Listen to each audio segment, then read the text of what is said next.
என்னை போன்ற ஆசாரியனையும் என்னை போன்ற ஊழியக்காரர்களையும் தேவன் திட்டமும் தெளிவுமாக சொல்லியிருக்கிறார். குருடனுக்கு வழிகாட்டுகிற குருடர்கள் என்று சொல்லி. குருடன் என்று சொன்னால் வேதம் அறியாதவன். வேதம் அறியவில்லை என்று சொன்னால் நானும் தேவனுடைய ராஜ்யத்திற்குள் கடந்து போக முடியாது.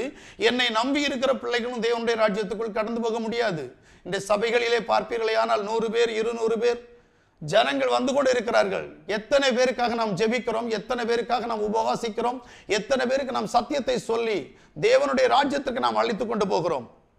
எங்களுடைய சகோதரி ஒருவர் சொல்வார்கள், அடிக்கடி சொல்வார்கள், ஆழம் ஆழத்தை நோக்கி கூப்பிடுகிறது, ஆழம் ஆழத்தை நோக்கி கூப்பிடுகிறது.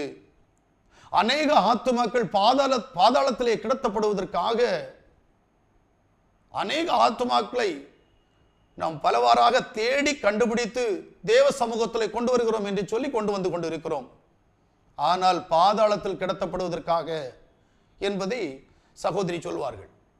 ஆனால் நான் வேதத்திலே சங்கீதம் 42வது சங்கீதம் அதனுடைய 7வது வசனத்தை வாசிக்கிற போது அந்த வசனம் திட்டவட்டமாக சொல்லுகிறது, ஆழம் ஆழத்தை நோக்கி கூப்பிடுகிறது.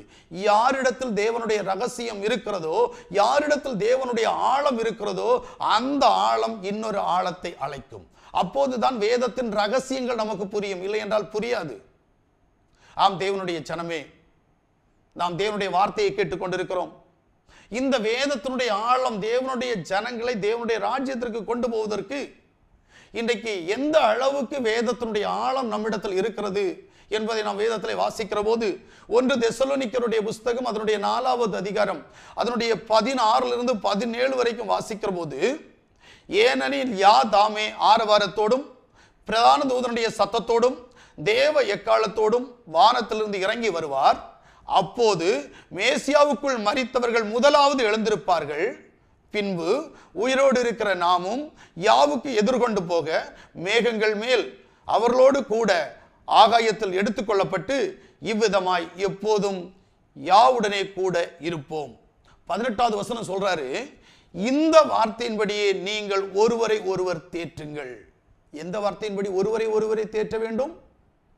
வேதம் சொல்லுகிறது, ஒவ்வொரு மனுஷனும் தேவனுக்குள்ள யாவுக்குள்ள கடந்து வருகிற பிள்ளைகள் யாவாகிய யாசுவா மேசியாவோடு கூட எடுத்துக்கொள்ளப்படுதலில் பிரவேசிக்க வேண்டுமாம். என்னை கேட்கிற தேவ ஜனமே, நீங்கள் சபைக்கு கடந்து போகிறீர்கள், ஆசாரியர்களை சந்திக்கிறீர்கள், அவருடைய உபதேசத்தை கேட்கிறீர்கள். நம்மில் அநேகர் சபைக்கு எதற்காக போயிருக்கிறோம் என்று சொன்னால், எனக்கு பல வருஷமாக தலைவலி இருந்தது, என்னுடைய தலைவலியை போக்குவதற்காக நான் சபைக்கு கடந்து போனேன்.